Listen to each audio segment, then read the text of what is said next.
Hej til YouTube, det er The Minecraft DK's her, og vi er en lille ny gruppe af danske Minecraft-spillere, som der også har lavet en Facebook-ting hernede, som vi skal se nærmere på nu. Nu kan I ikke se det så godt, fordi jeg lige var nødt til at gøre noget før, men sådan er det. Vi vil lige flytte lidt med det. Sådan der.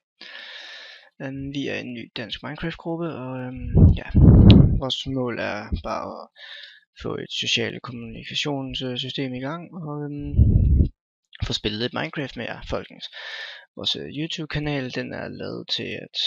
2 sekunder, vi gør lige sådan. Vores YouTube-kanal er lavet for at lave videoer om nogle let's plays, multiplayer let's plays, single play let's plays og let's plays med jer, og selvfølgelig bare server games med jer. Vi kommer selvfølgelig ind på mere omkring det senere, og ja, lige nu hedder det bare smid nogle IP-adresser herinde under, og slå jer løs.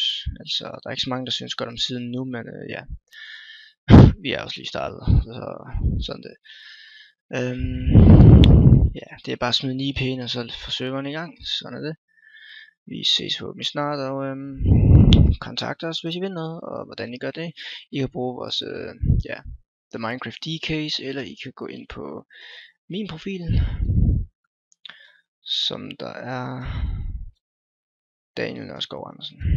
Smid en besked til mig, eller bare smid en link ind til os her. Vi er flere om det her projekt, derfor siger vi, bare rolig, jeg er ikke en eller anden skizofren dude, eller noget. Så det nok godt kan lyde lidt som det, whatever. Anyways, det er også lavet til danskere udelukket, fordi at, altså lad mig bare sige, at en af vores admins på The Minecraft DK's, han er ikke så god til engelsk, og ja, eller faktisk et par stykker, men sådan det. Vi blev enige om, at det var for danskere, så kan det også være, at man kan mødes i virkeligheden, det skal jeg ikke kunne sige, det kommer vi nok ind på senere. I hvert fald, det er heller bare med noget god gammel dansk Minecraft-sjov, og I hører nærmere fra, så vi ses på næste video, og jeg håber I går ind og smider en like på Facebook.